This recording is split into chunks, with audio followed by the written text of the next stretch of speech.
చక్కటి పరిపాలనకు నిదర్శనం వారు డెడికేషన్లో వారికి వారే సాటి వారే full and power packed energy our visionary leader our chief minister రాష్ట్ర ముఖ్యమంత్రి వర్యులు గౌరవనీయులు శ్రీ నారా చంద్రబాబు నాయుడు గారిని తమ సందేశం అందించవలసిందిగా కోరుతున్నాం.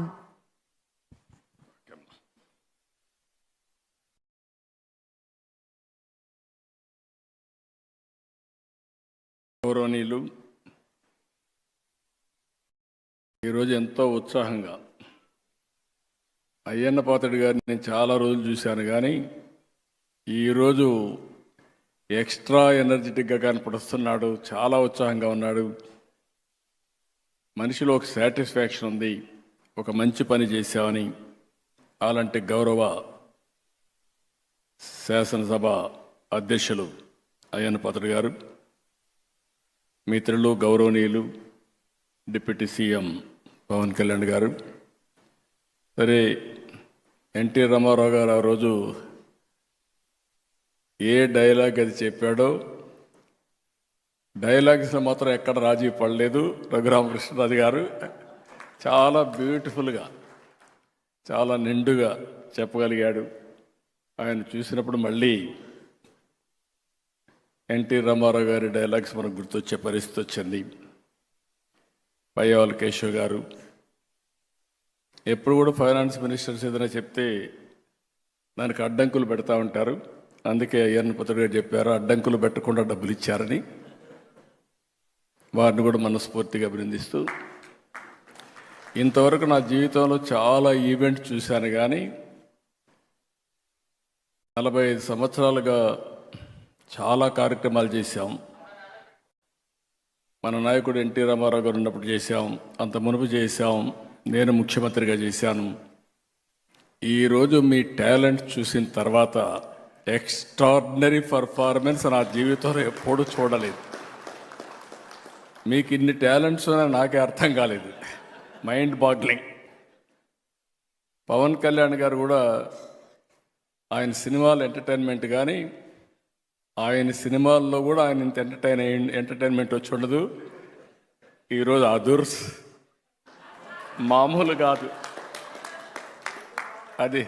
అది చూసినప్పుడు ఎమ్మెల్యే ఎట్లా యాక్ట్ చేయాలనో పర్ఫెక్ట్గా సూట్ అయ్యాడు ఆంజనేయులు గారు.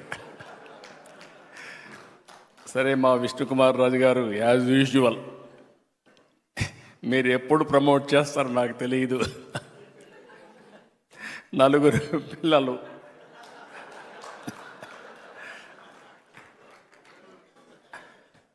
అంటే వినోదం ఒక సందేశం, ఒక సీరియస్ విషయం ఇది. ఆ సీరియస్ విషయం కూడా ప్రజలకు అర్థమయ్యేట్టుగా మీరు చెప్పగలిగారంటే ఎక్సలెంట్ పర్ఫార్మెన్స్. ఎమ్మెల్యే దగ్గరికి వచ్చినప్పుడు మా రవికుమార్ బ్రహ్మారెడ్డి చూస్తే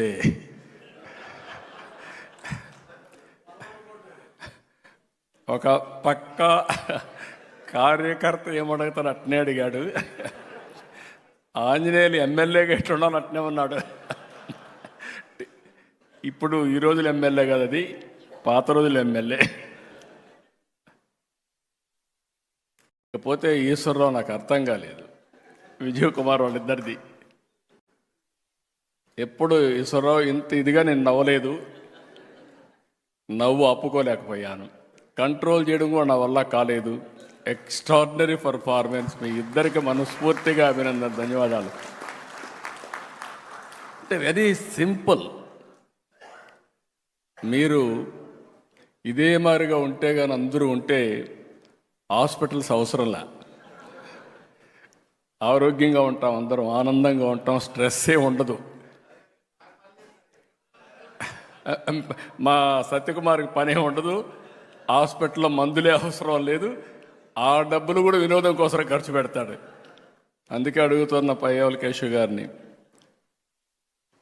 అవసరమైతే హెల్త్ బడ్జెట్ కట్ చేసి ఎంటర్టైన్మెంట్ బడ్జెట్ పెంచండి. It is supplementation. అవసరమైతే కడవన్నీ బడ్జెట్లు కట్ చేసి స్పోర్ట్స్ బడ్జెట్ పెంచండి. ఆటోమేటిక్గా హెల్త్ అనేది ఈరోజు మీరు చూస్తే బుచ్చయ్య చౌదరి గారిని చూశారు, పడ్డాడు కిందన, తల మీద గాయం ఉంది, కానీ రాజీపళ్ళ రక్తం చిందుతా ఉన్నా వేరే వాళ్ళకి స్ఫూర్తినివ్వాలని బ్రహ్మాండంగా పర్ఫార్మెన్స్ ఇచ్చారు. మిమ్మల్ని ఆ వీడియో చూస్తే మాకే అర్థం కాల, మీరు ఒలింపిక్ గేమ్స్ పోతున్నారా ప్రాక్టీస్, నాకే అర్థం కాని పరిస్థితి ఉంది. అంటే మీరు ఆడిన విధానం, మీరు చూపించిన చొరవ, ఆ స్ఫూర్తి, అన్నింటికంటే రాష్ట్రంలో క్రీడా స్ఫూర్తిని మీరు రగిలించే పరిస్థితికి వచ్చారు. ఒక మాటలో చెప్పాలంటే నేను గద్దె రామ్మోహన్ రావును చూశాను, అన్ని ప్రైజులు ఆయనే కొట్టేశాడు. ఇక్కడ కూడా తెల్లవారితో నిద్రలేసి పాదయాత్ర వాకింగ్ చేస్తూ ఉంటాడు, అది ఇక్కడ రిఫ్లెక్ట్ అయ్యింది.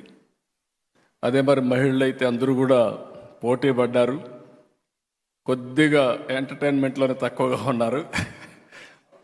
స్పోర్ట్స్లో పర్ఫెక్ట్, కానీ ఎంటర్టైన్మెంట్లో కూడా రావాలి మీరు. నెక్స్ట్ టైం నుంచి వస్తారు, నెక్స్ట్ టైం నుంచి వస్తారు. ఇవన్నీ చూసిన తర్వాత నాకు ఒక స్ఫూర్తిదాయకంగా ఎమ్మెల్యేలు కానీ అసెంబ్లీ కానీ ఉండాల్సిన అవసరం ఉంది. మనం ఎప్పుడు మిత్రపక్షం, లేకుంటే ప్రతిపక్షం, లేకపోతే అధికార పక్షం అనేది ప్రజా సమస్యలపైన పోరాడడం కోసం తప్ప వ్యక్తిగత విభేదాలు లేవు. మేము చూసేవాళ్ళం, హోరాహోరీగా పోరాడేవాళ్ళం.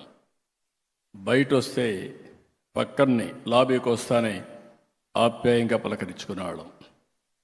అది పాలిటిక్స్. ఒక మాటలో చెప్పాలంటే మన రాష్ట్రంలో రాజకీయాలు కలుషితం అయిపోయినాయి. ఏదో బద్ధ శత్రువులుగా. ఓసారి నేను చూశాను, మర్రి చెన్నారెడ్డి గారు ముఖ్యమంత్రి, నేను ప్రతిపక్షంలో ఉన్నాను. నేను ఎమోషన్లో బల్లగుద్దాను, అసర్టివ్గా చెప్పడానికి. ఇమీడియట్గా ఆయన కోపం వచ్చింది. చాలా ఎగోయిస్టిక్గా ఉంటాడు ఆయన. కోపం వచ్చింది. కోపం వచ్చి ఏమిటి ఏమనుకుంటున్నావు, బల్లగొత్తావను అన్నాడు. నేను కూడా అదే స్పిరిట్లో 10 సార్లు గుద్దుతాను, ఏం చేస్తారన్నా. గమ్మను కూర్చున్నాడు. That is the sportive man. ఒక స్ఫూర్తిదాయకమైన అపోజిషన్ ఉన్నప్పుడు అదే మాదిరిగా తిరిగి రిప్లైలో పర్ఫెక్ట్గా సమాధానం చెప్పేవాళ్ళం.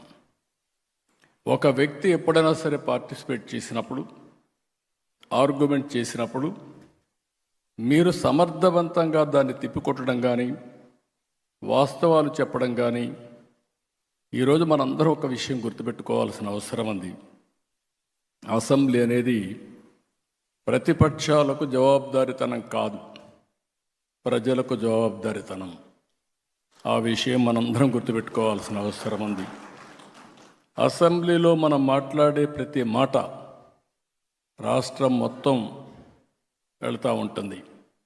మొన్నటి వరకు మీరు చూస్తే అసెంబ్లీ ప్రొసీడింగ్స్ వస్తే టీవీ కట్ చేసేసేవాళ్ళు, అంటే మన బూతులు వినలేక. ఈరోజు నేను గర్వంగా చెప్పగలుగుతున్నా, ఆ రోజు కౌరవ సభగా ఉండే అసెంబ్లీ ఈరోజు గౌరవ సభగా తయారైంది. ప్రజలు కూడా మనల్ని ఫాలో అయ్యే పరిస్థితికి వచ్చారు. ప్రజలకు కావాల్సిన సమస్యల పరిష్కారం, ఒక పాజిటివ్ మెసేజ్ కావాలి. బూతులు తిట్టుకుంటే మనకు ఆనందం కానీ, తిట్టిన వాడికి ఆనందం కానీ, ప్రజలకు కాదని చెప్పి కూడా నేను మీకు తెలియజేస్తున్నా. నిన్న మీరు చేశారు స్పోర్ట్స్ 3 రోజులు.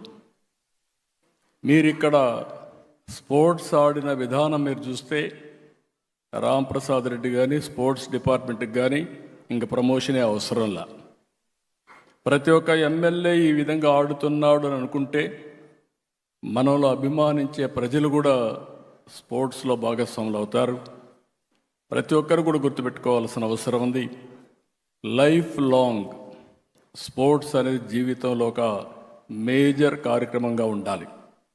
చిన్న పెద్ద అనే వ్యత్యాసం లేదు. ప్రతి ఒక్కరికి ఫిజికల్ యాక్టివిటీ ఇంపార్టెంట్. అలాంటి స్పోర్ట్స్ని మనం ఇక్కడే కాదు, పిల్లల్లోనే కాదు, అందరిలో ప్రమోట్ చేయాల్సిన అవసరం ఉంది. ఏది ఏమైనా ఈరోజు మాత్రం ఎప్పుడూ చూడనటువంటి బ్రహ్మాండమైనటువంటి కల్చరల్ ప్రోగ్రామ్స్ దగ్గర నుంచి స్పోర్ట్స్ ప్రోగ్రామ్స్ దగ్గర నుంచి అసెంబ్లీ కూడా నేను చూశాను. ఎవరికి ఎవరు పోటీపడి చేసి మాట్లాడారు, సబ్జెక్ట్ పర్ఫెక్ట్గా చేశారు. ఒక మీనింగ్ఫుల్ అసెంబ్లీ జరిగింది. దానికి నేను గర్వపడుతున్నానని చెప్పి కూడా నేను మీకు తెలియజేస్తున్నా. ఇప్పుడే పవన్ కళ్యాణ్ గారు అన్నారు, మీరందరూ ఎన్డీఏలో ఉండే ఆల్ ఎమ్మెల్యేలు మీరు శాశ్వతంగా ఎమ్మెల్యేలుగా ఉండాలి. ఈ విషయం మీరు గుర్తుపెట్టుకోవాలి. అది సాధ్యం. గుజరాత్లో 5వసారి గవర్నమెంట్స్లో గెలిచారు. ప్రధానమంత్రి నరేంద్ర మోడీ గారు 3వసారి గెలిచారు. దీనికి కారణం ప్రజలకు ఏం కావాలనో ఆ పనులు మనం చేసి ఆ విషయాలు సమర్థవంతంగా ప్రజలకు చెప్పగలిగితే ఎప్పుడూ ప్రజలు మనతో ఉంటారు. ఆ విషయం గుర్తుపెట్టుకోవాల్సిందిగా నేను మిమ్మల్ని కోరుకుంటూ, ఇప్పుడే కూచిపూడి, నా మనసుకు దగ్గరుండేది కూచిపూడి.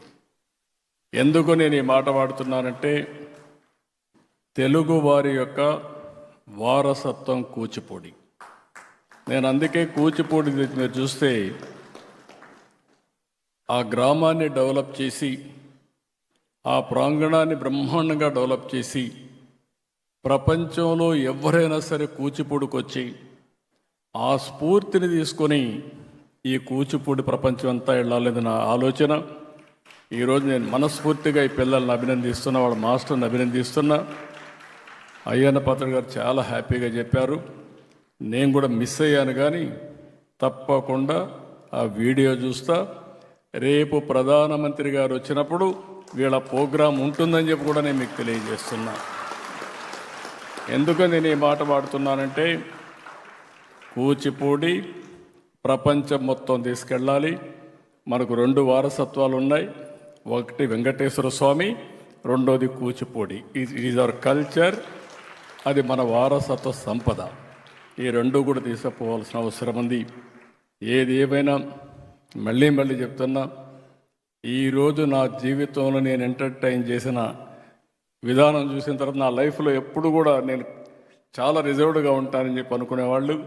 అలాంటిది నాకే నవ్వు ఆపలేక చాలా, ఒక మాటలో చెప్పాలంటే ఎవ్రీ ఇన్సిడెంట్. గుమ్మడి గోపాలకృష్ణ గారు ఆ స్క్రిప్ట్ తయారు చేయడం, కల్చరల్ ప్రోగ్రాంలో మొన్నటి వరకు ఆయనే పాడేవాడు, ఇప్పుడు అందరి దగ్గర పాడిచ్చాడు. సంతోషం. అంటే మీ దగ్గర ఐడియాస్ ఉన్నాయి, మీ ఐడియాస్ టాలెంట్స్ ఉండే వాళ్ళకి అందిస్తే ఏ విధంగా పనిచేస్తారనేది ఈరోజు పర్ఫార్మెన్స్ బట్టి తెలుస్తుంది.